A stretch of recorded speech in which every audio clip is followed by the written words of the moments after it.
Today's hearing addresses the continued rise in organized retail and supply chain crime and the criminal networks that are involved in that criminal activity. We've all seen videos of mobs ransacking stores of thousands of dollars of goods and doing it in a very short period of time. Somebody measured one time 2 minutes. The reality is some of the worst criminal organizations, including cartels, terrorists, and human traffickers, use this type of crime, funding their misdeeds or launder ill-gotten proceeds. These groups steal large quantities of merchandise from retail stores and the supply chain, then attempt to resell these stolen items online through other illicit channels. One Homeland Security investigation operation called King of Thieves uncovered organized retail crime ring, which had sent millions of dollars in criminal proceeds overseas. That same group financed coyote fees for deported individuals to return to the United States. Earlier this year in Katy, Texas, law enforcement discovered that mall thieves were linked to cartels responsible for over $100 million in thefts across the United States. So far, law enforcement officials have linked 98 individuals to this ring. This threat has evolved to our supply chains, exposing significant vulnerabilities. The Justice Department recently indicted 11 defendants, including 9 illegal immigrants, with stealing nearly $500,000 worth of Nike shoes. The defendants' new valuable goods were in the train cars based on visible, high-security locks. The defendant cut the air hose to the train's braking system, which can cause derailments and serious injuries. Criminals see this type of crime as a low-risk, very high-reward way to fund their enterprises with no regard for the people that they endanger. It's not just luxury goods these thieves are after. Items in food and beverage categories are among the most stolen in supply chain crime. These goods are transported in specific ways to maintain food safety, from infant formula to basic groceries.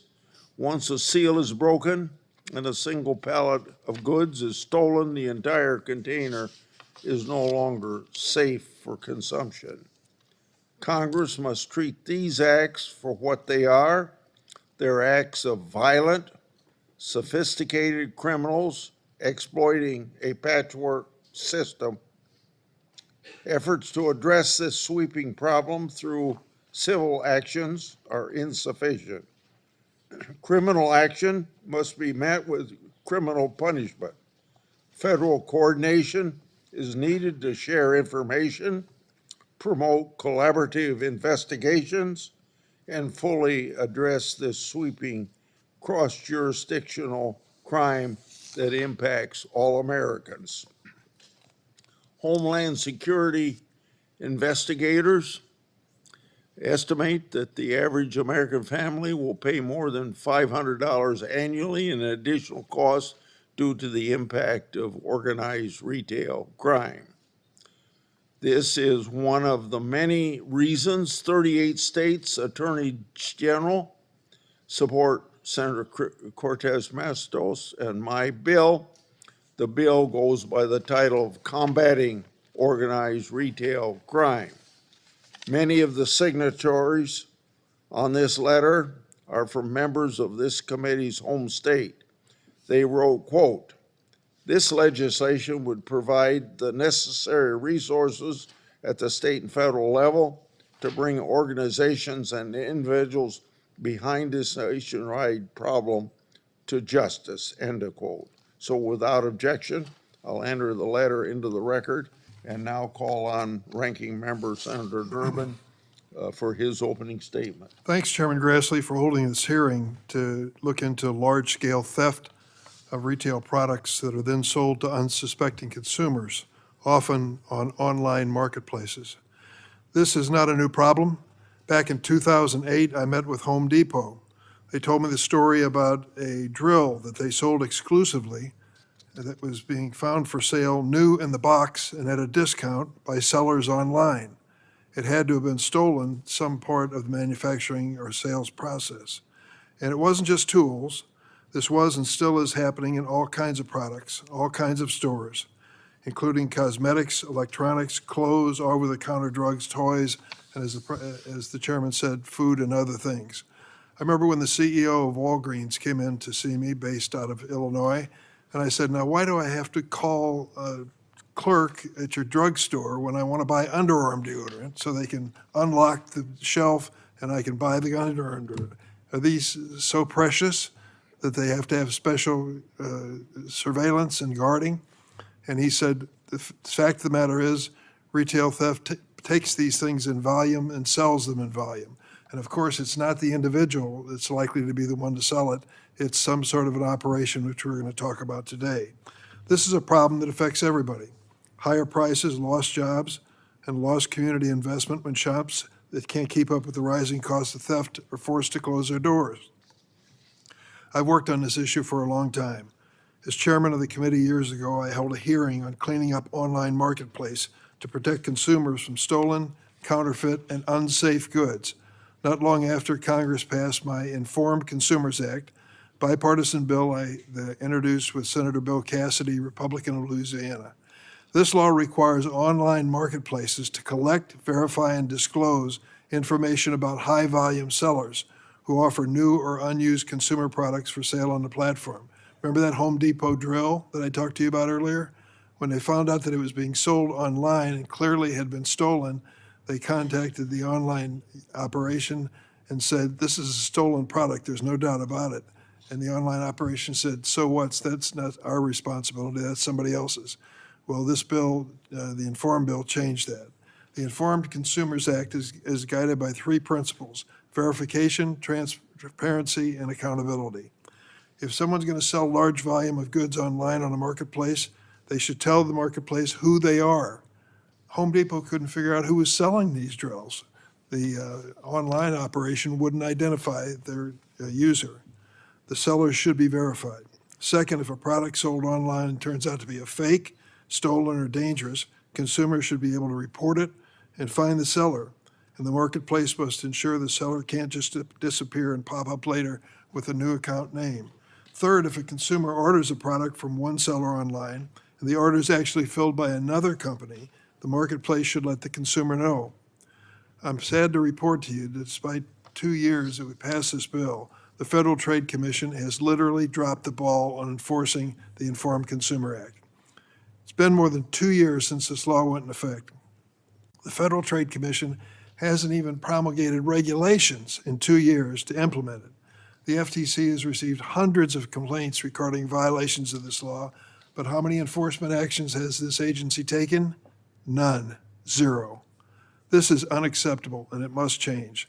The Federal Trade Commission has to step up and enforce the law that we passed and the President signed. In the meantime, state and local governments have stepped up their efforts.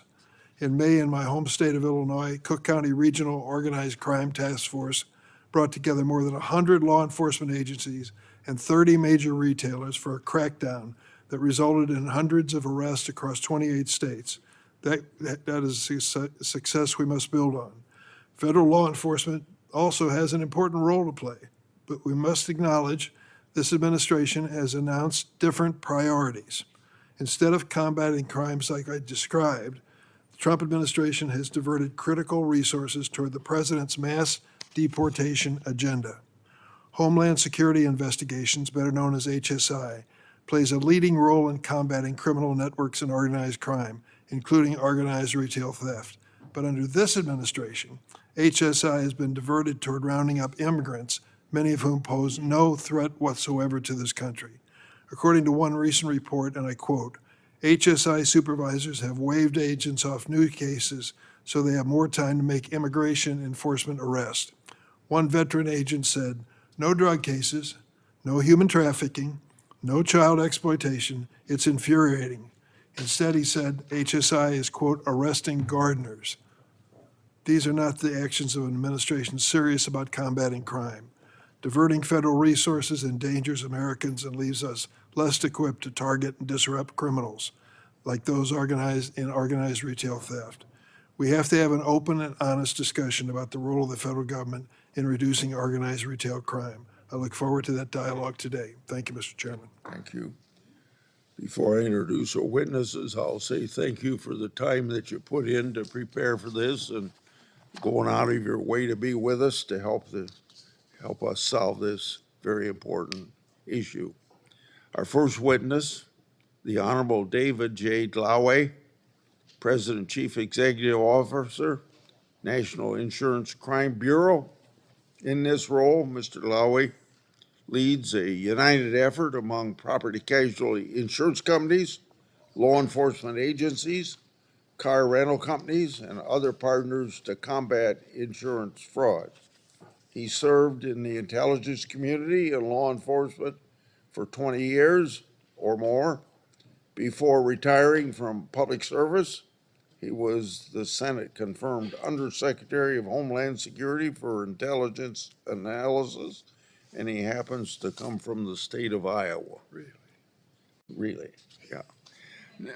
Donna Lemm, Mrs. Lemm is Chief Strategy Officer of IMC Logistics, an intermodal carrier and the largest marine short-distance transport provider in our country. She's a known leader in the industry, having worked in logistics and transportation for over 30 years. IMC is based in Memphis, Tennessee, one of the nation's largest freight hubs. Scott McBride, the Chief Global Asset Protection Officer for American Eagle Outfitters. After serving as a Marine, Mr. McBride started his career at American Eagle as a store associate in 1993. He's been with the company, obviously, for more than 30 years.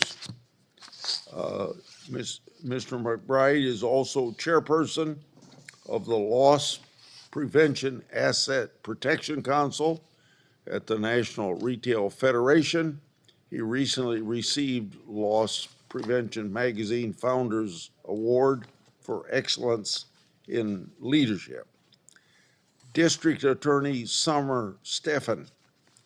Mrs. Stephan is the current president of the National District Attorneys Association. She's the district attorney for San Diego County, California, the second largest DA office in California, and the fifth largest in the United States. As district attorney, Mrs. Stephan created a specialized team to investigate and prosecute organized retail crime cases, working closely with businesses and law enforcement.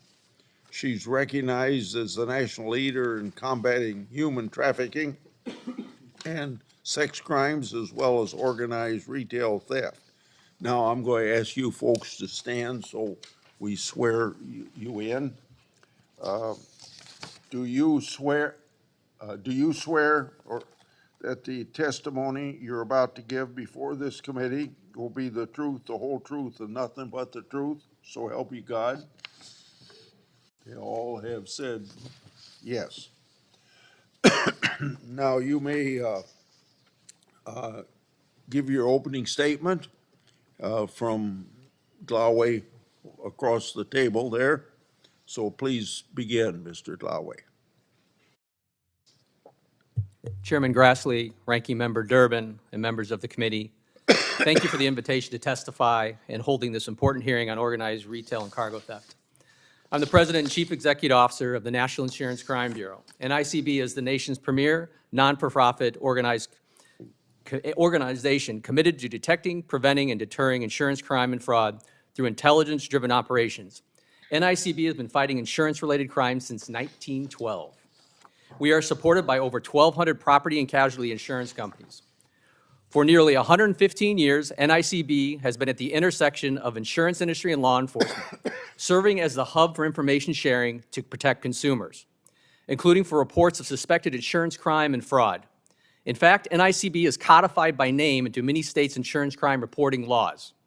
This gives NICB unique visibility into organized crime trends nationwide. Equipped with this expertise, NICB trains and assists law enforcement in the investigation of crimes affecting consumers as well as our members. At the federal level, NICB is especially proud of our longstanding relationships and partnership with the U.S. Department of Homeland Security and the Federal Bureau of Investigation. As an example, NICB special agents working with our federal partners leverage our expertise on vehicle identification numbers, also known as VINs, to help identify the vehicles in the 1993 World Trade Center and Oklahoma City bombings. NICB also assisted state and local law enforcement to recover over 6,000 vehicles in wake of the Maui and Los Angeles wildfires. These public and private partnerships continue today in our joint efforts to combat threats that transcend state and national borders, including organized theft. These sophisticated transnational criminal organizations, which effectively operate as billion-dollar corporations, profit from these crimes. Cargo theft exploits supply chain vulnerability. It's big business, big money, and big opportunity. The impacts are felt at kitchen tables across the country through higher costs.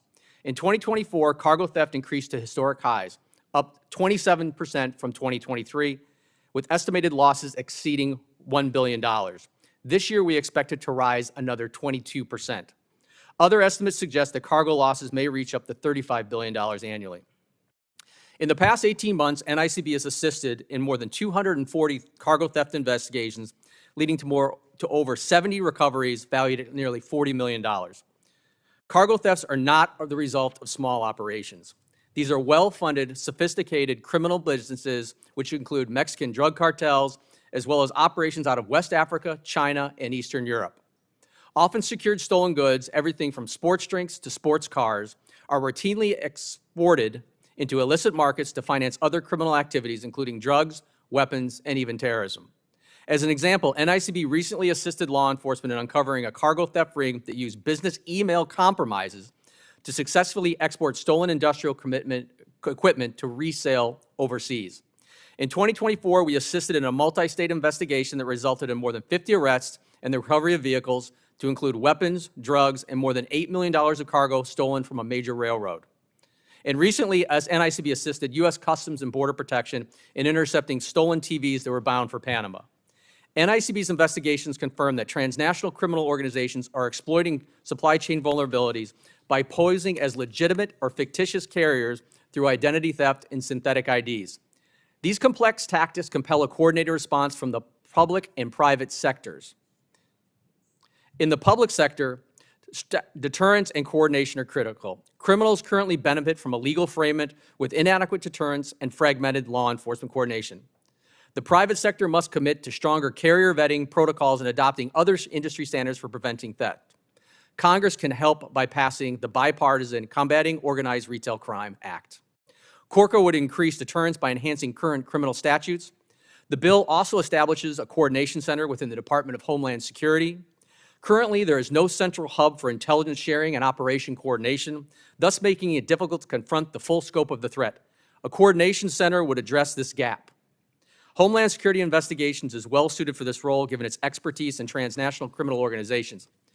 Public-private partnerships are essential. NICB stands at the intersection to support the center with any requested expertise, intelligence, operational support, and resources. NICB applauds the bipartisan work in the Senate to combat transnational criminal organizations and cargo theft, which harms all consumers. Thank you again for this opportunity to testify, and I look forward to answering your questions.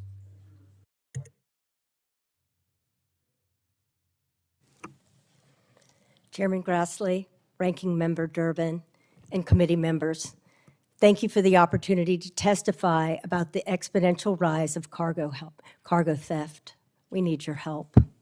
My name is Donna Lemm, and I am the Chief Strategy Officer for IMC Logistics. Our company is a nationwide intermodal and drayage provider. IMC and our ATA motor carriers are on the front line of this crisis. A few years ago, cargo theft was barely on my company's radar. In 2021, we had 5 cargo thefts reported. In 2024, we had 876 cargo thefts reported. That's a 17,520% increase. The landscape has shifted, moving from lone criminals to organized theft groups sabotaging our supply chain. So much of our cargo moves intermodally. Our partner railroads share with us drone footage of thieves cutting air brakes, containers strewn across the desert, and criminals emptying these containers in minutes. These containers arrive for motor carriers pickup at our large intermodal rail hubs, Chicago, Memphis, St. Louis, Kansas City, and Dallas. These contents in containers sometimes arriving empty or with contents half gone. Cargo theft impacts all of us, including our food and agricultural shippers, who are caught in this explosion of organized thefts. Full trailer loads of food and beverages that have been targeted have been stolen and gone. Agricultural exports by rail, sadly seeing loads pilfered, seals cut, our cargo spoiled, damaged, and lost. It becomes so challenging to pinpoint where the theft happens in these interstate commerce moves. Arrests and prosecutions are nearly impossible. Meanwhile, consumer prices and insurance rates soar. The level of violence surrounding these acts becomes more threatening. On a local level, cargo theft has also taken a very large toll. Just 8 weeks ago, our Memphis terminal was stormed by 7 vehicles. Our gates cut, breached. Criminals went straight to a specific area of our terminal. They were interrupted by our security team, but not before they had stolen $25,000 worth of merchandise in just 3 minutes. In our Riverside, California terminal, similar stories. 3 masked criminals cut our gates in broad daylight and opened 6 containers before interrupted by our guard. We're talking about hundreds of thousands of dollars stolen in incidents across the United States with no resolution. How can we connect the dots at local, state, and federal levels on these cargo crimes? Here's an example of the value if we do. We had 2 containers of appliances stolen in St. Louis. It was reported for insurance purposes, but no arrests were made. Several months later, we got a call from the ATF. They had stumbled across our appliances in a warehouse that they raided. These refrigerators were being stuffed with cash to smuggle money across the southern border. This is not just an insurance matter. Cargo crimes, if connected, can help us link these operations orchestrated by transnational criminals. Brazen heists like these put our whole supply chain and our workers in harm's way. Our employees and our drivers are our most valuable asset. We invest millions of dollars in multi-layered security, including surveillance equipment, vehicle barriers, tracking technology, engine immobilizers, SOS buttons for our drivers and for our guards. We also have very advanced cyber security protocol. But these criminal groups are highly organized. They have formidable cyber capabilities of their own. One fraudster stole a customer's identity to place an illegitimate delivery order with us, and we are sending unknowingly valuable goods right into the hands of these bad actors. Another group made counterfeit driver IDs and fake placards on the side of the truck to impersonate a real motor carrier. They stole 5 loads and chassis valued at more than $1 million. Rising cargo theft and incidents like ours are happening to my counterparts across the trucking industry and across our supply chain. We cannot stay silent. Cargo theft will continue to metastasize unless Congress recognizes the severity of the problem. law enforcement devoting sufficient time and resources, and the federal government taking a leading role in coordinating enforcement efforts. This is why the trucking industry is enormously grateful to Senator Grassley and Cortez Masto for their leadership in introducing the Combating Organized Retail Crime Act. This bill would put law enforcement's coordination on par with their sophisticated criminal adversaries and safeguard our national security. Cargo theft is robbing our supply chain to the tune of $35 billion per year. Who is harmed? All of us. I thank the committee for their focus on this issue, and I look forward to your questions. Thank you. Chairman Grassley, Ranking Member Durbin, and esteemed members of the committee, thank you for the opportunity to address this critical issue of organized retail crime. Chairman Grassley, thank you to you and Senator Cortez Masto for reintroducing the Corca Act of 2025 and inviting me to testify. My name is Scott McBride. I am the Chief Global Asset Protection Officer for American Eagle Outfitters, a national retail company that operates stores and online in all 50 states and represents 35,000 associates. I have also been an active member for almost 20 years of the National Retail Federation's Loss Prevention Council, having just completed a 2-year term as chair and now currently chair emeritus. Imagine an organization that leverages master's level business concepts to unite individuals toward a common goal, harnessing technology to their advantage, and defining clear roles and responsibilities. You might think I'm describing a successful retail company, but this group also uses intimidation and violence, electronic countermeasures to hide from and evade detection, and manipulates financial instruments like gift cards, and executes nefarious reverse logistics tactics to sell or move stolen product offshore. ORC is far more than simple shoplifting.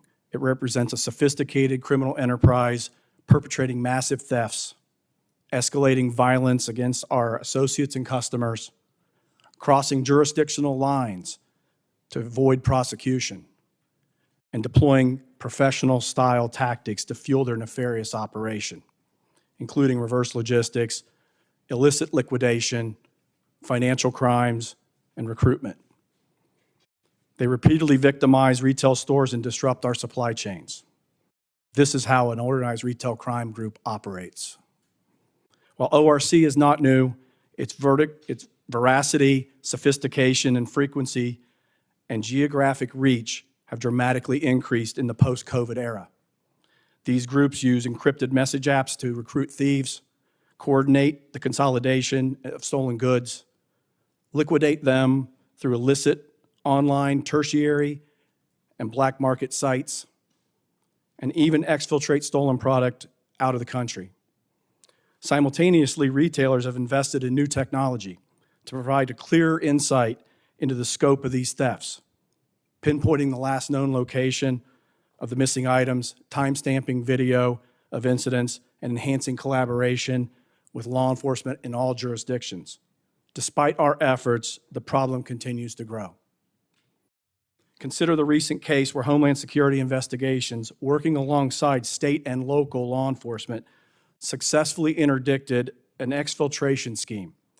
Stolen apparel was being collected for packing into Sealand containers destined to cross the Texas-Mexico border. With the assistance of corporate investigators, HSI recovered almost 2,000 pairs of American Eagle jeans, with the other retailer merchandise totaling almost $2 million. The retail jeans were valued at $100,000 of that $2 million. RFID research revealed that those stolen AEO jeans came from 35 stores in 13 states. Evidence of this seizure has already led to the discovery of a second arm of the same criminal group in Utah and has generated additional investigative leads in multiple states. Without the national reach of HSI, we would not have achieved such success in developing this ongoing case, a case far beyond the reach of any local understanding of law enforcement or agency, given the magnitude of the crimes and the multitude of jurisdictions. This example clearly underscores the urgent need for a national level involvement to support local and state government, district attorneys, and states attorneys general. National visibility and link analysis are crucial to comprehending the entire scope of the criminal involvement, enabling the appropriate agencies and offices to make their legal determinations commensurate with the full scope of the criminal activity and lead to the disruption and dismantling of organized crime groups. In conclusion, the Combating Organized Retail Crime Act is an essential missing layer. It would establish the Organized Retail Crime Group and Cargo Theft Coordination Center, bringing together federal, state, local law enforcement with private sector experts to share vital information and collaborate on strategies to keep our stores and supply chains safe. Thank you for providing me this opportunity to tell our story, and I look forward to answering your questions.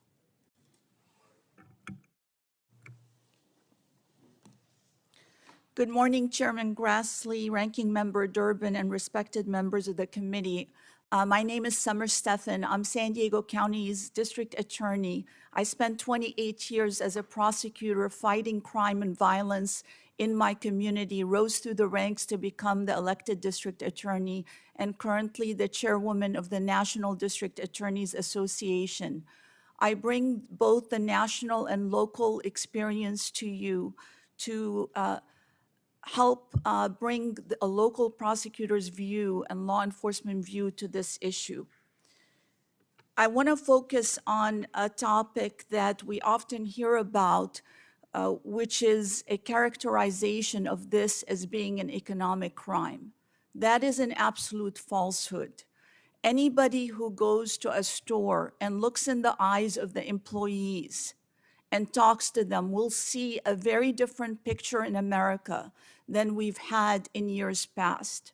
I went to an Ulta store where there's 20-year-olds aspiring to become makeup artists. This is a store that is a chain that sells makeup, which is a target of organized retail theft.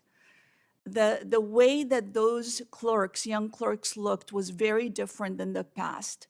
They're looking over their shoulder. They're waiting for something bad to happen. And why are they waiting for that? Is because a crew of organized criminals attacked the Ulta stores and stole $700,000 worth. How do I know this? We were angry in San Diego to see the fear in our community. I brought an organized team working with ORCA, the Organized Retail Crime Theft Alliance, which has businesses and local and state officials. We were able to put together the case and solve it and be able to bring people to justice and send them to the consequences that they deserved. However, all of the products were already lost. They were either sold online or sold internationally. The same thing, I went to a small store, Sunny Perfumes, the owner an immigrant in the San Isidro area near the border. Again, this man had a different look, not one of excitement like our business owners that are heart of America should have, rather a look of trepidation. He showed me his broken camera. He showed me how he has his cheap perfumes in the front, knowing that someone's gonna come in and take his product. So what I wanna focus on is not just that Capital One said this was a $45 billion industry.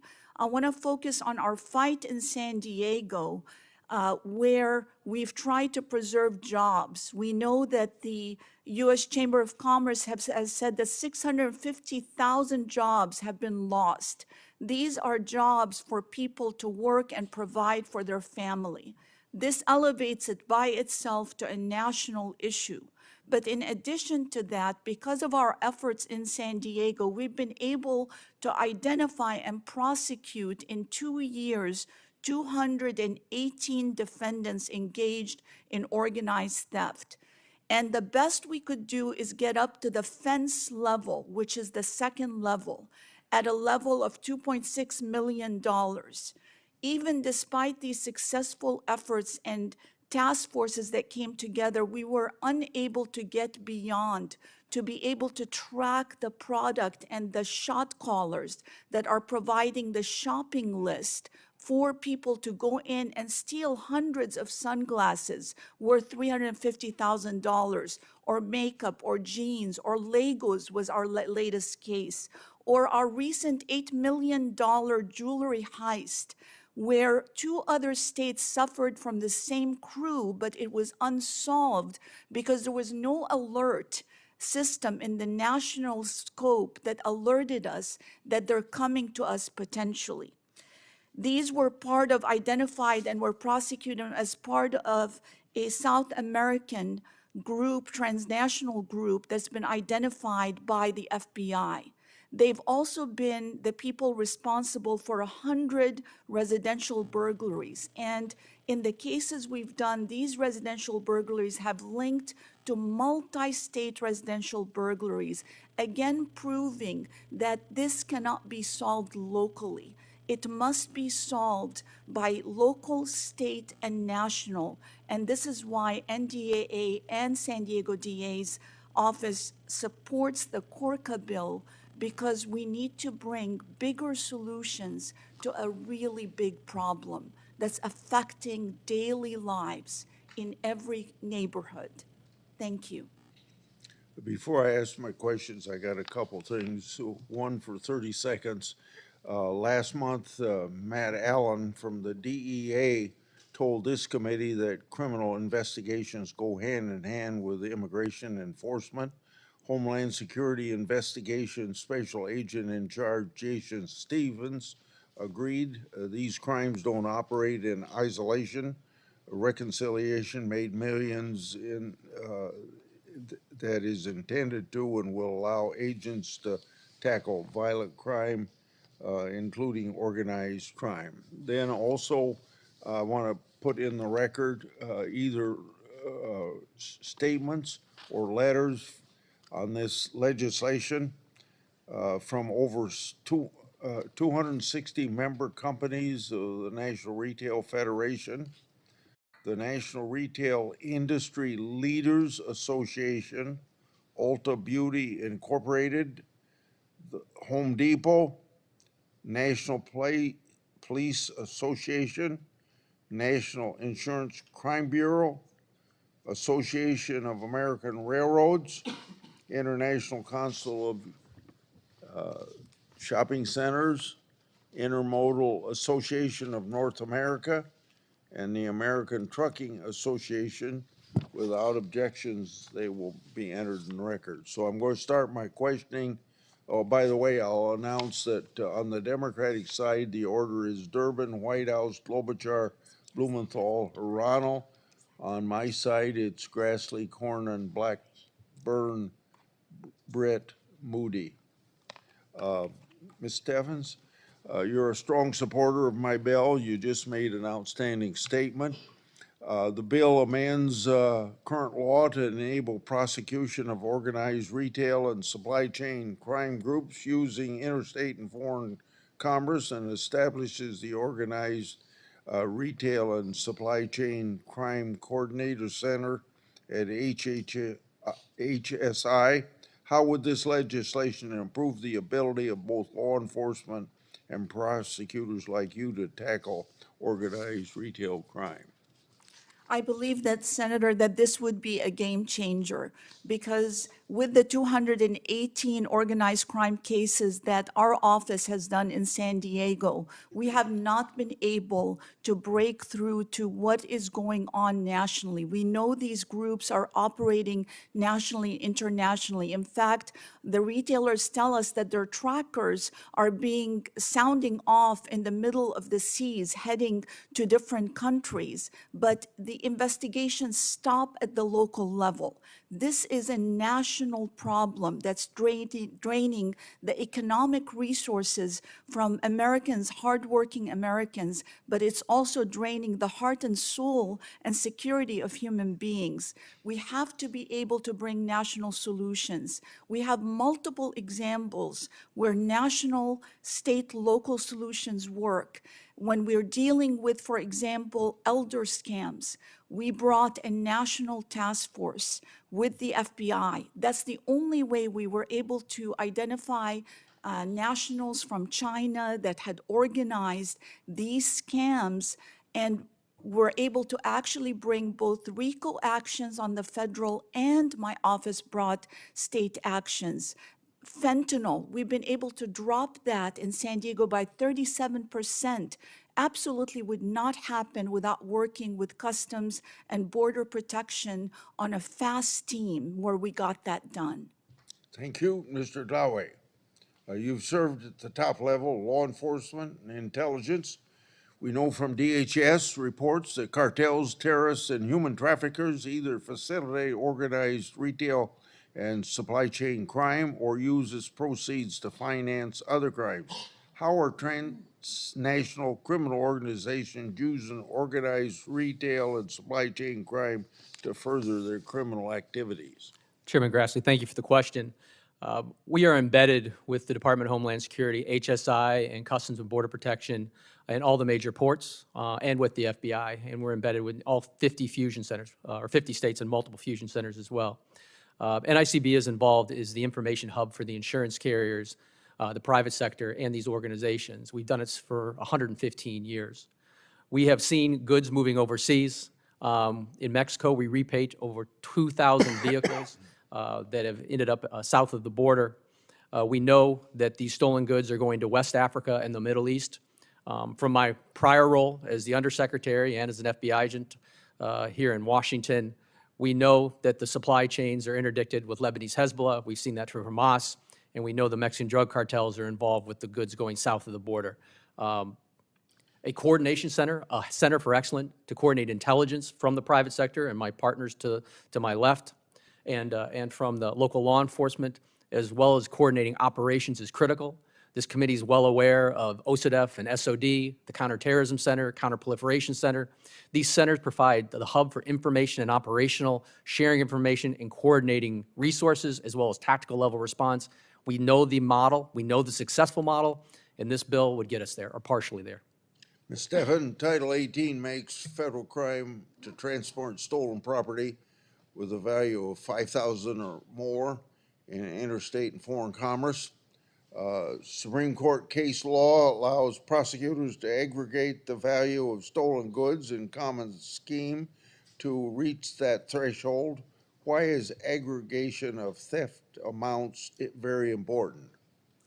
Aggregation is critical because it distinguishes between somebody who is a drug addicted who goes in to steal something. Food is still wrong, but it separates them from the habitual organized criminals. It allows you to see the activity in totality and to be able to see the repeat offenses that form the structure of organized habitual criminals. In California, we recently, after a long 10-year fight, made a change in Proposition 36 that allowed us to aggregate, and it's already making a difference, because we used to have criminals coming in with the calculators to go right under $950, thus leaving them at a citation misdemeanor level. That's what caused all our products to become locked up, except the criminals that were committing the crimes. Thank you, Senator Gerber. Thanks, Chairman Grassley. Ms. Stephan, thanks for what you do, and thanks for endorsing this bill. It sounds like a good one, but it is an expansion of the federal enforcement, is it not? It would not apply to your jurisdiction, correct? Well, it actually is, and I think an expansion. If the task force, I read it a few times, puts together this fusion center, like a law enforcement coordination center, then that information is supposed to feed to the locals and all the way up. So I view it as like the other task forces on fentanyl, where we work with DEA, that it's going to bring that fusion together to assist locals as well. But the leadership under this legislation is federal, correct? Absolutely, yes. That's the point I want to make. And the reason I'm making that point is going back to what I said in my opening statement. The investigations of these crimes at the federal level depends on the Department of Homeland Security, does it not? That's what I read, yes, sir. That's the way I understand it as well. In February, the Department of Homeland Security in Washington ordered its entire investigations division, composed of 6,000 agents, to divert focus on drug dealers, terrorists, and human traffickers, and shift priority to the Trump administration's mission of deporting people in the United States who are in the United States illegally. The new focus for the DHS Homeland Security Agency, current and former officials say, is in keeping with the president's executive orders that demand a wholesale shift in federal law enforcement resources toward immigration crackdowns and removal. But they warn the shift will undermine high-profile investigations into some of the most dangerous transnational threats Americans face, including Mexican drug cartels smuggling deadly fentanyl across the border from Mexico. Chris Campanelli, former HSI supervisory agent, said, "A lot of my colleagues were afraid this was going to happen. This is going to be a total train wreck." So let's put the cards on the table. Yes, if anyone is involved in illegally being in the United States, undocumented or otherwise, and is engaged in criminal activity that is dangerous to themselves and others, they should be removed, period, prosecuted, period, or never let in the first place, period. But what about those who are living here, who've been here for years, working a job, showing up every day, raising a family, which is mainly American citizens, and paying their taxes? Is that a priority over what we're discussing today? Not in my book. As far as I'm concerned, we should go after, with limited law enforcement resources at the federal level, the most dangerous and threatening situations imaginable. I've described a few of them, where the subject of this hearing is another one, and retail theft. I don't doubt for a second that what has been described to us today is part of a much bigger network, even reaching into drug syndication. But to say we're worried about whether someone who is cutting grass on a golf course today is undocumented, and we ought to put the resources of the federal government into putting them in a detention facility and deporting them, I don't think that's as high a priority as the subject of this hearing today. Ms. Stephan, let me ask you about criminal forfeiture. Can you describe, in the most general terms, this is not a quiz or a bar exam, why criminal forfeiture being added to this bill is important? Because all of crime, this works on greed and on money. So being effective means you have to forfeit, you have to take away the things that they stole. It's absolutely important because that's what they rely on, which is profit. I'm asking you to get down to a little lower level in your primary education course here on what criminal forfeiture is. Criminal forfeiture is where you take monies from bad doers, wrongdoers, because they've committed a crime, and you're able to take cars, their homes, right. exactly, anything that is related to their criminal activity. And there's an expansion of that in this new bill, as I understand it. Is that where you see it as well? Criminal forfeiture? I saw criminal forfeiture. I didn't see that it expanded beyond what is normally allowed, which is a nexus between the crime and the activity. But I can go back and study it, Senator. I should do the same thing. I'm not being critical of the bill or of your analysis of it. Right. But I'm saying that the notion, if we're dealing with some network and you find the kingpins, that their personal possessions could be on the table as well if they're found guilty. Is that correct? That's right. Right. I'm all But- for that. Yes. That sounds good. Thank you, Mr. Chairman. Yeah, before I call on Cornyn, I think this speaks a little bit to what you were just talking about. Congress and state legislatures have authorized the use of asset disgorgement for more than 200 years. This legislation simply permits criminal asset disgorgement for convictions of interstate shipment of stolen goods, transportation of stolen goods, and sale or receipt of stolen goods. The government uses disgorgement to take the profit out of crime. No one has a right to retain the proceeds of their ill-gotten gains. Doing so would be an invitation to commit similar crimes tomorrow and forever. Senator Cordes. Mr. Chairman, let me just add at this point, I support that, and I think you do too. Okay, you bet, yeah. Senator Cordes. Thank you all for being here. I was struck by the fact that in each of your testimony, you highlight the transnational aspects of this problem. In other words, this is not just a local crime that DAs would prosecute in San Diego County necessarily. These are international networks and criminal organizations. And unfortunately, it reminds me of what we've become familiar with in places like Mexico, where the cartels do a lot of different things, but it's all designed to generate money for the cartels, whether they steal food, fuel, traffic in drugs, or in people.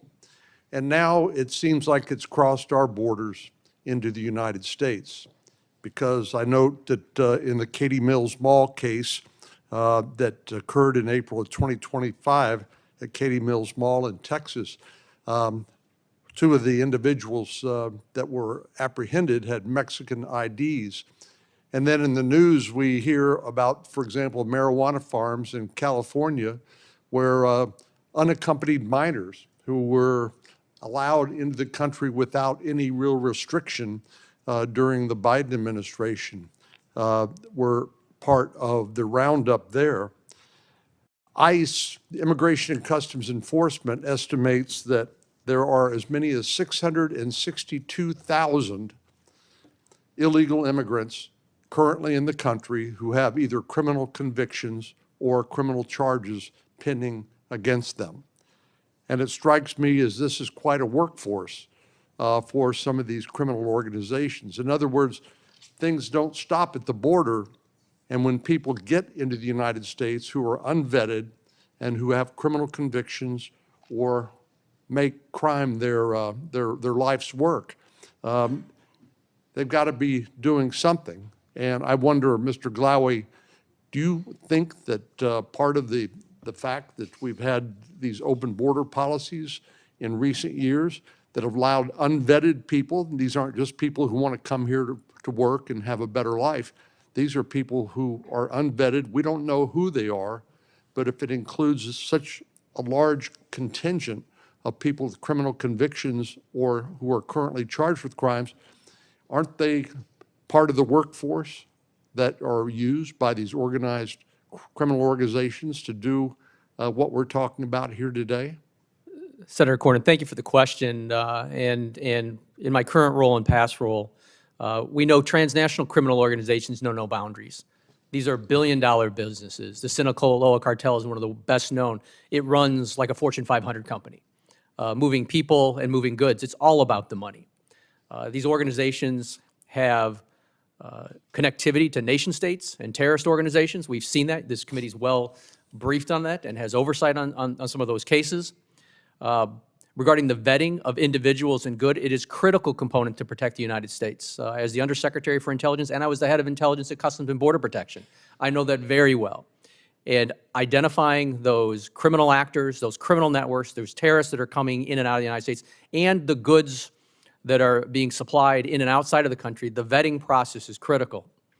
And I think this law, CORCA, is a good step in creating a center to identify the illicit goods and the people involved with trafficking those goods globally. It's an excellent first step, and we well know this model, and it works. It's a center of excellence model to our target an illicit activity that's affecting the United States and affecting the consumers. Thank you. And Senator Durbin raises a concern that some of the law enforcement authorities that are currently being used to repatriate or deport people with criminal records out of the country, that somehow they are being diverted from other law enforcement activities. But I'll note that recently we voted for a $170 billion addition to the funding for ICE for detention facilities and for personnel and training and all of our Democratic colleagues voted against it. So I don't know, you really can't have it both ways.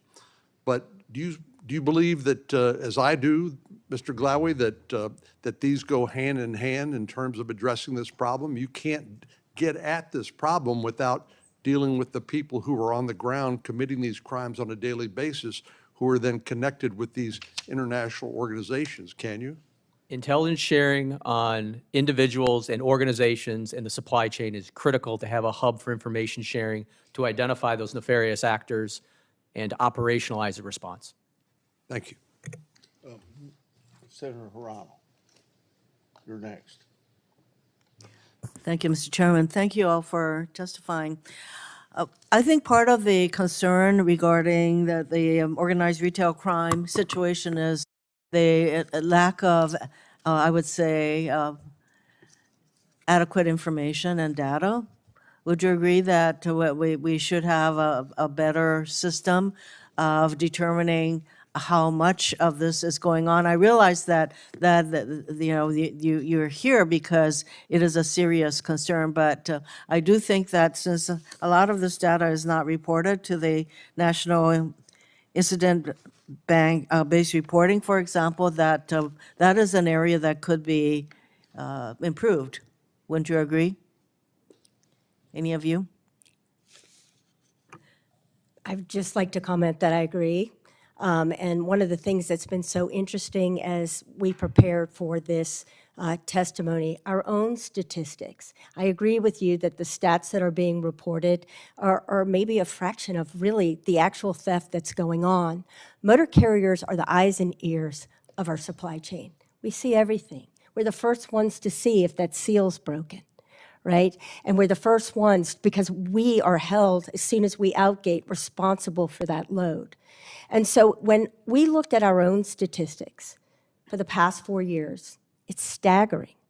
And that's why I made the comment about in 2021, we had 5 reports of cargo theft, 5. And by 2024, we had 876 reports. It's huge. I think that to the extent that it is increasing, it would be also helpful that we should have all of our large cities in particular reporting in on the incidents of these kinds of crimes to the National Incidents-Based Reporting System that we put together. Now, all of you testified that it's going to require the enforcement of whatever legislation that we enact will require a collaborative enforcement involving federal, state, local, and the private sector all working together, and that is one of the things that you hope will be created under this law that that we are contemplating. Is that a critical part of any kind of a law enforcement effort to get at this crime? And I would ask Ms. Stephan. Yes, exactly. I think being able to put together, we did that on a state level, and it enhanced our ability, and this is why we've been able to get to 218 organized criminal actors.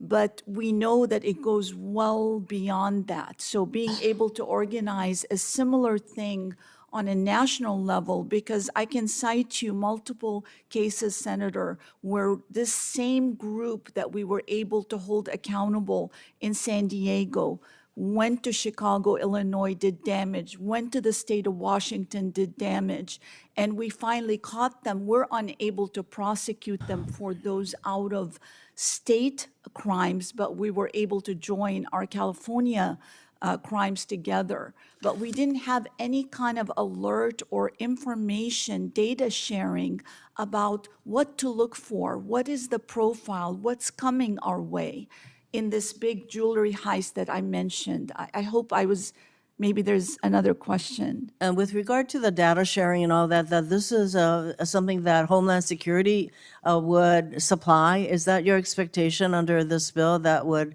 require Homeland Security to be the depository or repository of a lot of the enforcement activity under the contemplated bill?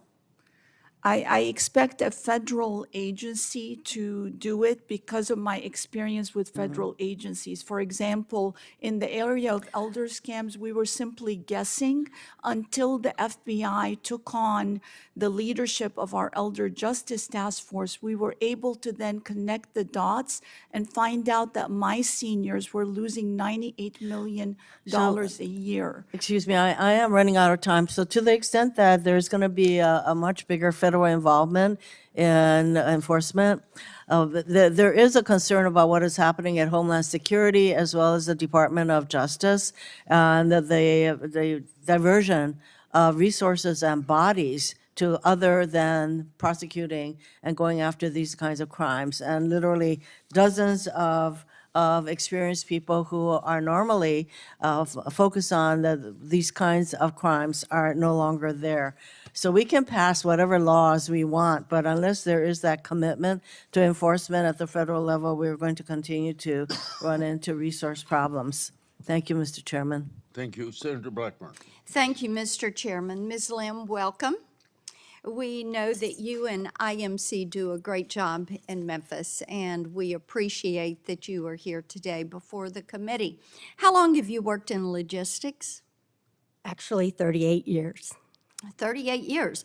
So you have seen this as Tennessee has grown to be a logistics hub, an intermodal hub there in Memphis, where you have all of the Class I railroads. You have the very active port of Memphis, which is moving a lot of cargo and containers up and down the Mississippi River. We have FedEx that is there. And then, of course, because of that, we have all the trucking organizations that are well located in Memphis. I noted in your testimony, you talked about the increase from 21 to 24 was a 5,000% increase. So this is an astounding number. Now, we all know that weak DAs and weak judges that will not abide by sentencing guidelines and lock these people up and prosecute them is one of the reasons that we have seen this cargo theft explode. So I want you to talk for a minute about what you think has caused this explosion. Well, I absolutely agree that, part of it is that there's no arrest and there's no prosecution. We do have a problem with that, but we also have a problem with an understanding of what the magnitude of cargo theft actually means. So often, and the Memphis Police Department does a great job, I will tell you, they do respond. Chief Davis. Tremendous job. But in so many ways, cargo theft, we speak almost a different language. Our terminology, many things are very different. And so often when the local police do come, they may write this whole theft up as vandalism. Vandalism. They're not able immediately to even qualify and quantify what was taken, what's the value of what's taken. They see the damage when the fences are cut, and it's vandalism as we know it. And so I think what we like so much about the Corca bill is this outline in this standardization of what is cargo theft, what is it, how do we aggregate it. I was talking about motor carriers being the eyes and ears of our industry because we are, and we don't have a voice. We don't know where to report. We need a centralized place to report. I explained the incident in St. Louis where we basically had the ATF calling us, right, to tell us that we had, we've got your refrigerators. Yeah. And so it's this ability to connect the dots, local, state, and federal, that we don't have today. And you asked the question, about what is it? What could we do better in the state of Tennessee? What could we do better in Memphis? I think we're doing all that we can. Right. Let's talk for a minute, pardon me, about that, because you're right. It takes passing legislation, reframing the conversation, if you will, and then putting the parameters around that. But one of the things that we've looked at is utilization of technology. Yes. Because of what you're talking about with cutting the fences and then local law enforcement having to say, is it something that is vandalism, or how do we know what the extent of the theft is? So changing the approach and gathering that evidence, utilizing technology, speak to that importance. Well, I 100% agree that there are ways perhaps we can use technology to help us better record those instances. And I think that could be very, very helpful, part of this whole discussion too of reporting. Resources needed to do it. Technology can help us do it faster, more efficiently, more effectively. So I really appreciate you even bringing that up. I think, we've got a very strong technology team in Memphis. Would love to invite you to our headquarters and to have this, maybe a further discussion about how we could bring in this whole idea of technology to help us in this area of cargo theft where we badly need standardization, communication, and more speed in our ability to collaborate. Thank you. Thank you, Mr. Chairman. Yes, Senator Klobuchar. Let Senator Padilla go before me. Fine, he was waiting. Go ahead. Thank you for the courtesy. Thank you, Mr. Chair. Colleagues, it's clear that across the country, policymakers are grappling with how best to respond to this dynamic of increasing reports of organized retail crime. It's on the news constantly, and as a result, it's not just federal officials that are thinking about it and what can we do about it, state officials, local officials, but through our collective experience, that effective policymaking also, it depends on accurate data. And right now, much of what we hear based on, quote, shrink estimates often conflates theft with inventory loss, employee error, and internal fraud. And I just can't help but observe that without standardized, disaggregated data, there's a risk that we may find ourselves legislating based on more assumptions than actual evidence. So my first question is for Mr. Glawe. The National Insurance Crime Bureau often cites retail shrink data to describe the scale of organized retail crime. How do you distinguish between organized retail crime as opposed to employee theft, inventory mismanagement, or other forms of loss? Yeah, so Senator, thank you for the question. We have been the hub for information sharing for the insurance industry and law enforcement for 115 years. So the claims associated with crimes involved, we have access to that. Since 2023, we've seen almost a 50% increase in cargo theft, so the cans, and the goods that are inside the cans. In the last 18 months, we've seen 240 theft investigations and 70 recoveries totaling $40 million that our organization's been involved with. So we're actually embedded in the investigations and with the analysts at state and local levels. Regarding the shoplifting and the shrinkage inside organizations, that data is not something that the NICB actually tracks specifically. It's the larger volume, the criminal organizations and the cargoes associated with it. So that in and of itself, I think, is an important distinction because the nightly news may not always frame it accurately. Would you agree or disagree with that?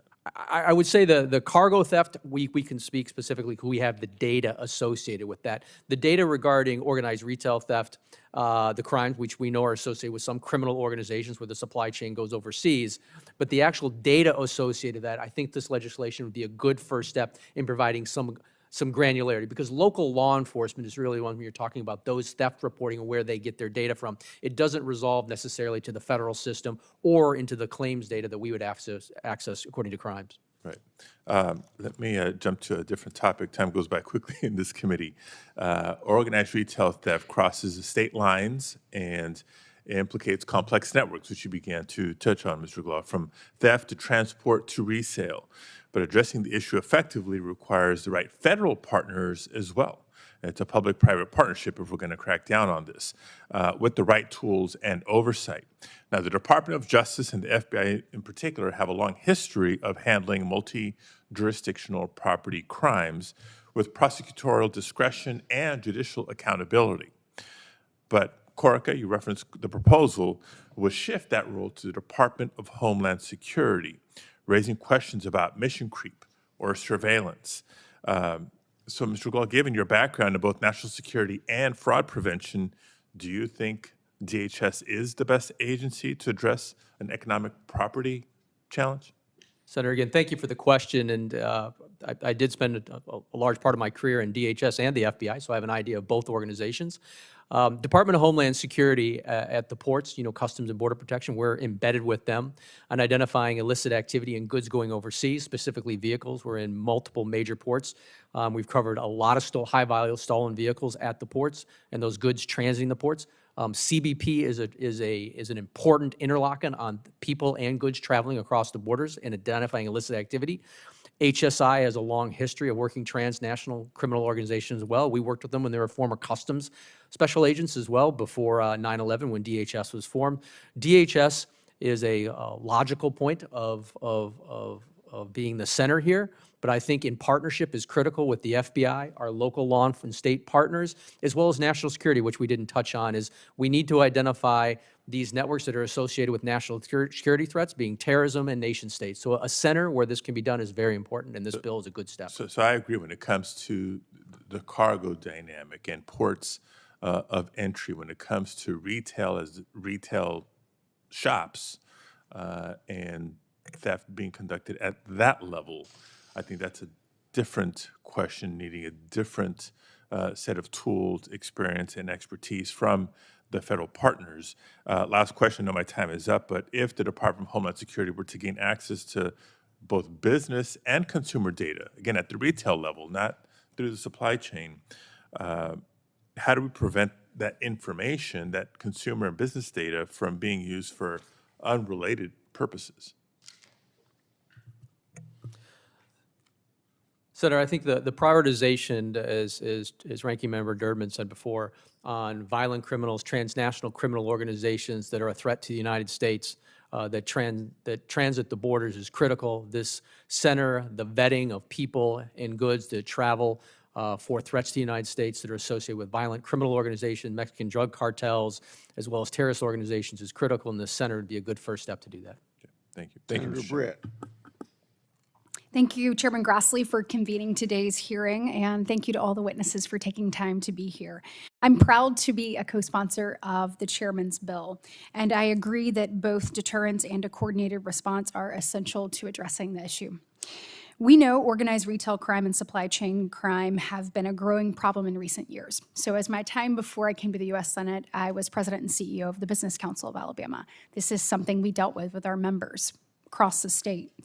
And we learned that it's a multifaceted problem, and it poses law enforcement, economic, and national security challenges.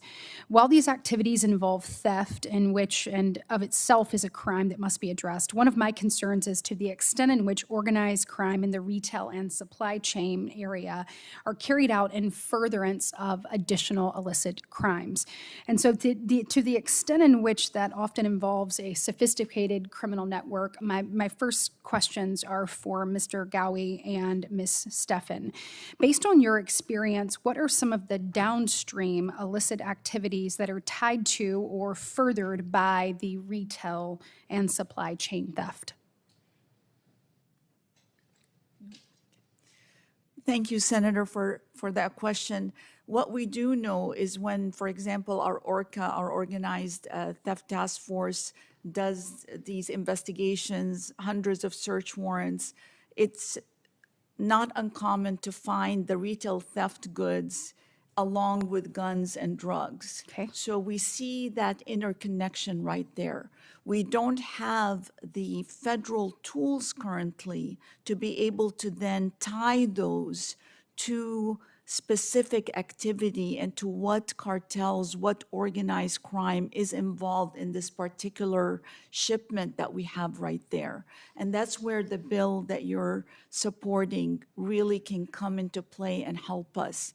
We also know just from our experience that the intersection of crime, we know that cartels in Mexico, they work with our Mexican mafia, which is our MA, and they then issue orders to our local gangs, which then control the human trafficking activity.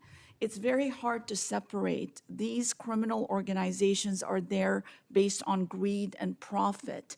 And wherever they can do that, that's what they're doing. They are not always specialists, just specialists in retail theft.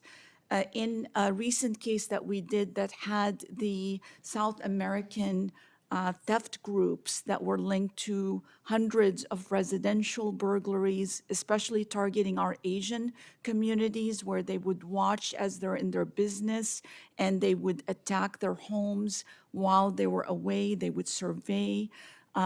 In those cases, you know, they had pictures on social media, that same group, with guns and with inviting escort services, which is really human trafficking and other things. So the intersections abound, and I think that having those connecting the dots at a federal level will allow us to see the whole framework and be able to then attack that monster in a better, more precise, strategic way.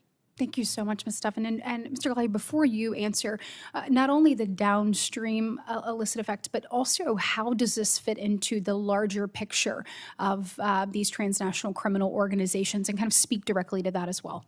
Yeah, thank you for the question. And actually working on the transnational organized crime strategy under 2 administrations, I can speak specifically how important it is to have centers so the intelligence and the operation coordinating can be put together.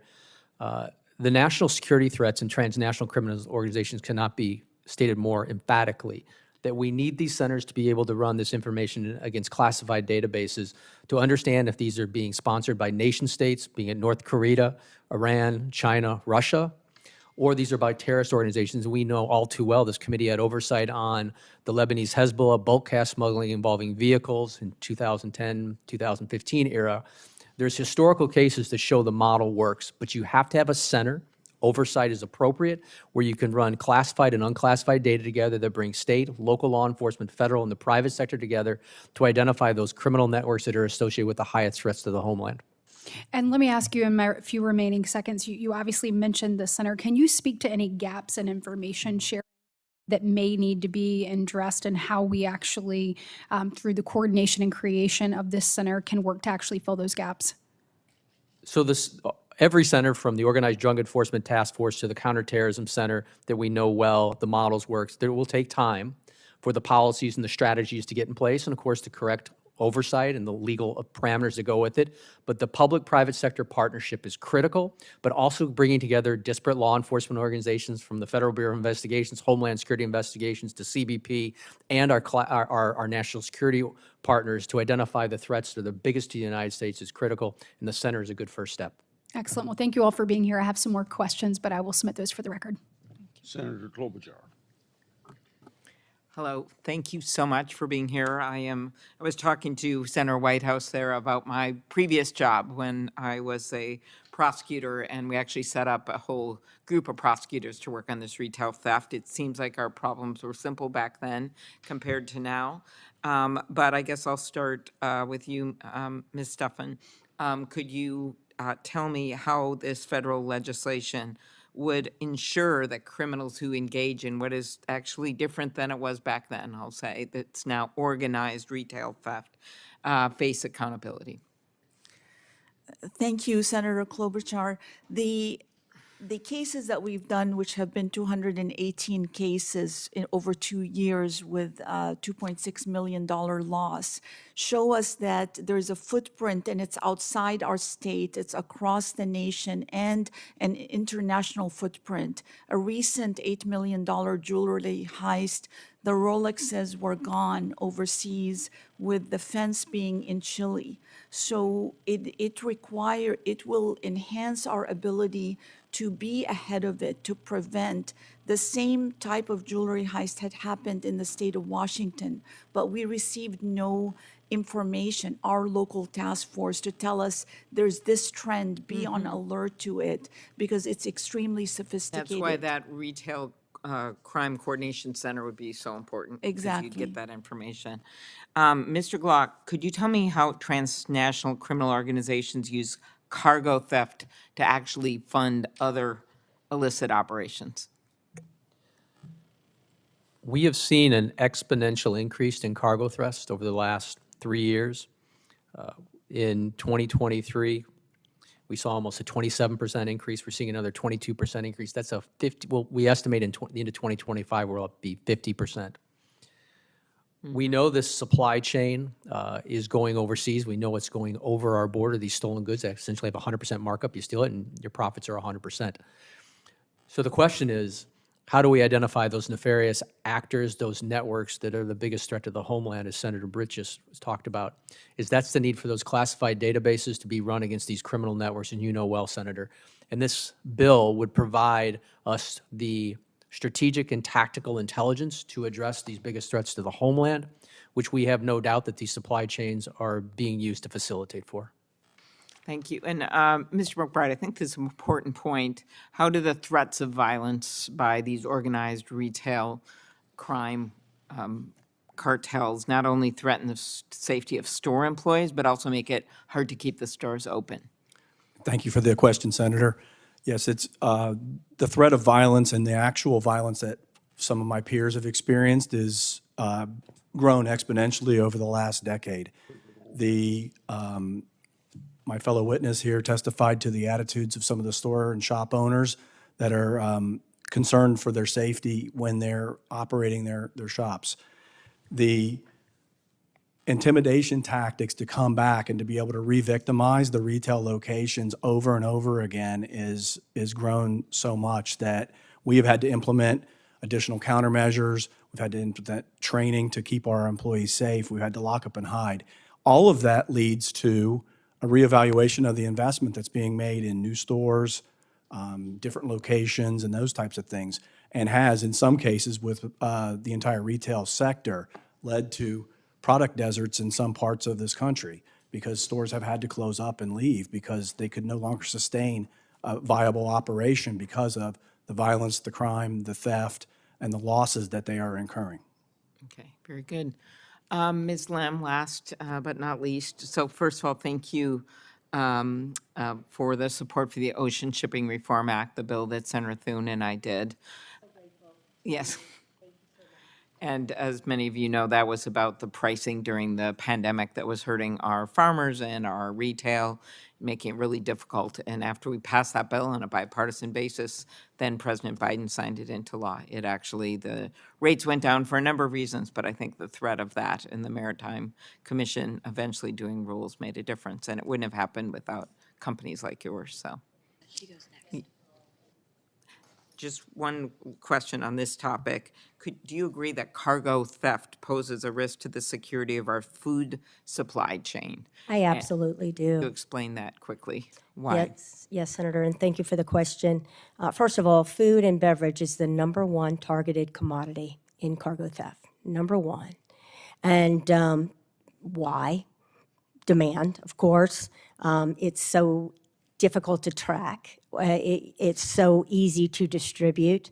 And what is so devastating about that is, the price of food we know already is so high. The average American cringes every time they go to the grocery store. And what happens with these targeted thefts on food is once you have something that's precious, any kind of food, you pick it. We see 2, 3, 4% stolen. Those costs are immediately passed on to the consumer. We also, and you've been very helpful with us as we discuss ag exports. And what's happened is actually targeting agricultural exports, beef, poultry, perishables. And what we also see that's happening because of so much of this transnational cargo organization crime that's happening on our railroads, pilferage. Yes, it may be secondary. We believe these thieves are after high-value cargo, but in the meantime, destruction to our ag exports as they cut the seals and the integrity of load is lost. Thank you. Appreciate Senator it. Moody. Thanks. Thank you, Mr. Chairman. Thank you for introducing the federal legislation combating organized retail crime act. I am incredibly proud to be a co-sponsor of that, and it is timely, certainly, and needed now more than ever. I'm one of the newest senators here. As you can tell, I sit down here at the edge of the dais, and one of the things that has shocked me and frustrated me, and that's putting it mildly, is when we're dealing with issues like organized retail crime, whether that's cargo or smash and grab or organized retail theft, really this should be a bipartisan effort in how we approach it. But I'm always incredibly surprised to hear questioning that, is it really that bad? Like, shouldn't we attribute that to something else? Or why is FBI and DHS helping? So what I'm finding is that I think in whether it's a governor or a mayor in so many places, and just to be clear, that's the executive branch whose responsibility is to enforce the law. There is almost an ignorance or willful blindness, or maybe it's self-promotion over the success and stability of their state or city. I don't know what it is. But it is increasingly hard for somebody like me that served as a judge and a federal prosecutor and is the wife of a law enforcement officer to watch these statements. For example, in one governor, Newsom out of California, went to a cargo theft site and was like, I don't know what's happening. This looks like a third world country. In fact, I don't think it's a coincidence that in the last 3 years, the incident rate of cargo theft has gone up 17,000%, and we've also seen unvetted people come into this country by the millions and invited into California, and nobody's picking up on that. How many times have we heard the word transnational criminal organization? Transnational criminal organization. In fact, we just rolled out more arrests since Trump's been in office of people here that have been deported time and time again with criminal backgrounds and are stealing from cargo freight. In Florida, we just arrested a ring of people here from Venezuela with ties to Tren de Aragua who were found to have been responsible for dozens of retail thefts in Florida. Now, what I'm happy about is we now seem to have proposed legislations that are going to do what we did in Florida. So when I was Attorney General, we launched a database that started tracking these cross-jurisdiction. So where one might look like a single theft incident, we were able to then show, oh no, this was 9 jurisdictions, $20 million in loss, 20 different retailers, and we charged it that way and prosecuted that way and locked them up for the true crime. We also did legislation that expanded the time period on which you could tie in these multiple hits and incidents into the organized crime. And that is what this proposed federal legislation is going to do. But what we have to stop doing is saying the problem's not bad when the numbers are staggering. It's costing Americans, when we're trying to figure out how we're going to afford to put food on the table with skyrocketing prices, we don't need built into those prices theft that can be avoided if we just have executives understand that it is their job, governors and mayors, to work with law enforcement to enforce the law. When you have DAs abdicating their responsibility and saying, I'm not going to lock anybody up for theft, that just flows gasoline on the fire. And what did we do different in Florida? We actually removed the DAs that wouldn't enforce the laws they didn't like. So in New York, it shouldn't have been surprising when they were catching people stealing and they said, well, we steal here, but we go in Florida to spend our money because in Florida, if we get caught, they'll lock us up. We need a national approach that says we're taking this seriously. This is costing Americans money. It's costing us the ability to share information across not just county lines within a state, but across state lines and then across nation states. This is so important. I cannot stress how important it is. Otherwise, Mr. McBride, you referenced this, and I want to say to you, you said, look, it's costing us so much money. We have to, can we even stay open? Miracle Mile was about a third empty. Miracle Mile in Chicago, and you had a mayor blaming the businesses that they didn't have more security.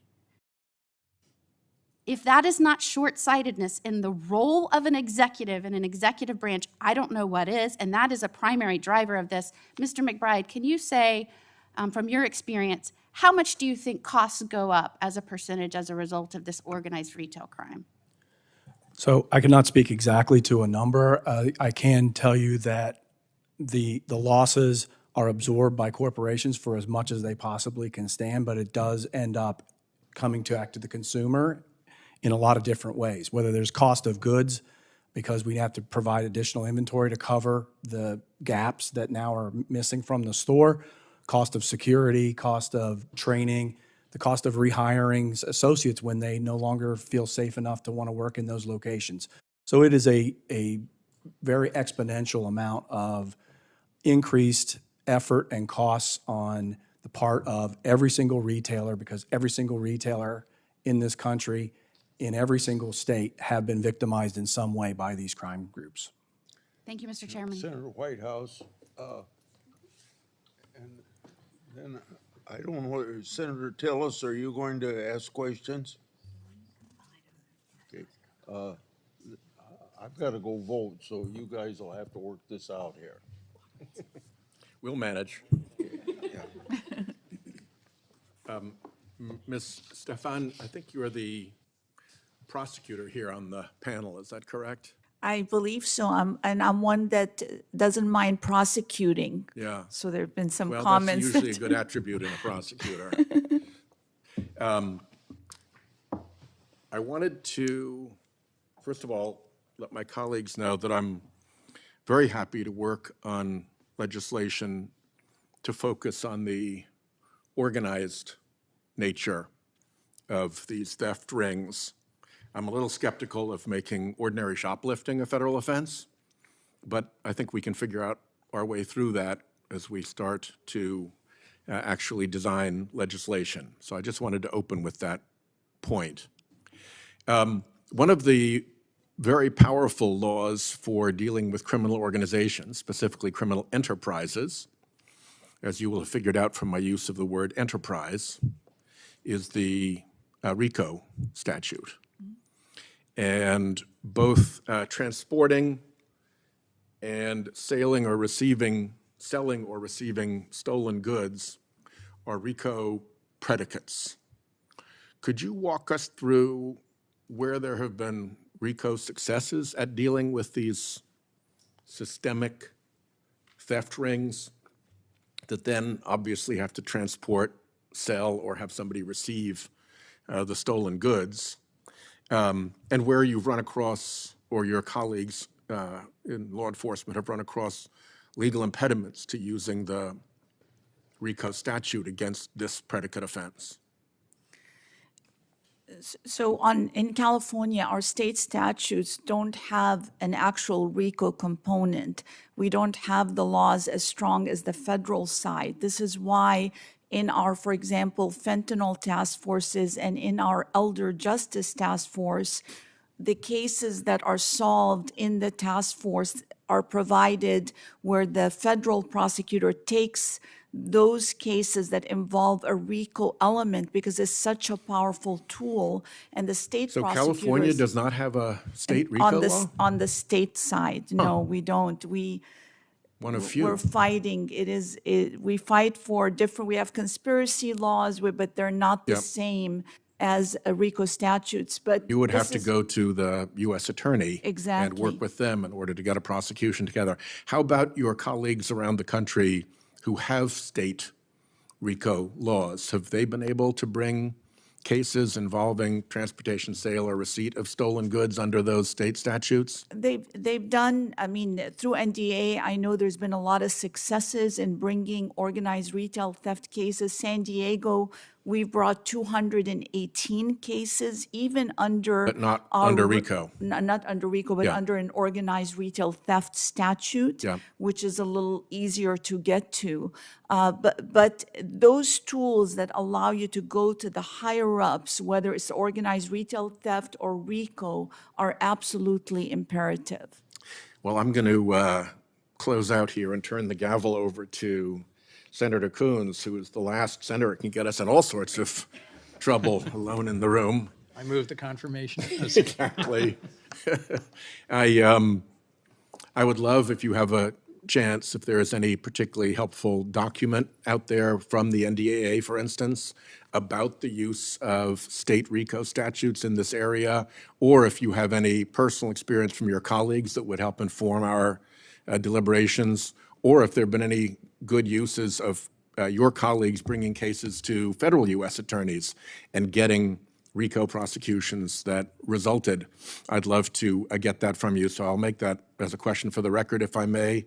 And I thank all the witnesses for being here, and I yield back my time.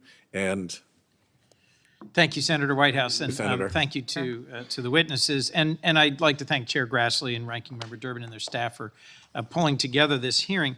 Look, this is an important topic all over the country. Certainly in my home state, Delaware has a retail crime prevention task force to examine and better understand this issue, and it's a focus for Delaware's Law Enforcement Fusion Center.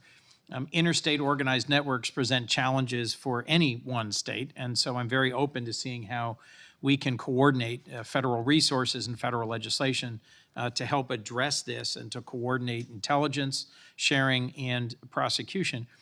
How we disrupt organized networks, I think, is also important, that we avoid wasting precious federal resources on just minor shoplifters as opposed to those who are actually part of an organized effort. I've long been concerned about the criminalization of poverty. That's why I've led the bipartisan Driving for Opportunity Act with the support of Senators Grassley, Tillis, Whitehouse, Blumenthal, and Booker. And I think we need to avoid unintentionally exacerbating the problem while addressing the critical issue of organized retail theft. Ms. Stephan, thank you for the NDAA's long support of my Driving for Opportunity Act. I appreciated how your testimony recognized the importance of distinguishing between petty theft from sophisticated ringleaders. Could you say just a little bit more about that? What sort of indicators are there in investigation that you're dealing with just casual petty theft versus those who are committing casual petty theft in order to feed into an organized criminal ring? Thank you so much, Senator. And part of having the data and having organized task forces helps us make those distinctions in a more factual manner, not stereotyping. So being able to look at a track record, at the data points, how many times has this person been captured doing the same thing and stealing the exact same item, which they can't possibly need 200 sunglasses. There's got to be another use that isn't one that makes it a necessity or something that should be dealt with at a lower level, not an organized crime level. So relying on data, and I think that is part of why I support this federal, is not only to make more prosecutions, that's really important, but to distinguish the correct organized level and hold those who are really pulling the strings.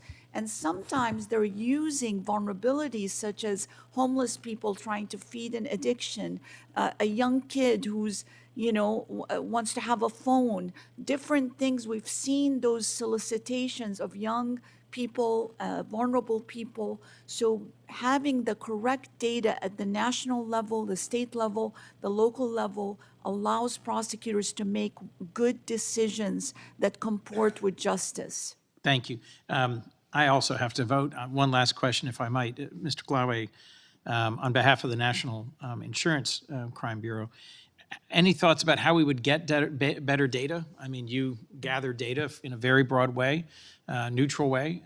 How do we make sure that we've got that data and that we're sharing it effectively and broadly? Senator, thank you for the question.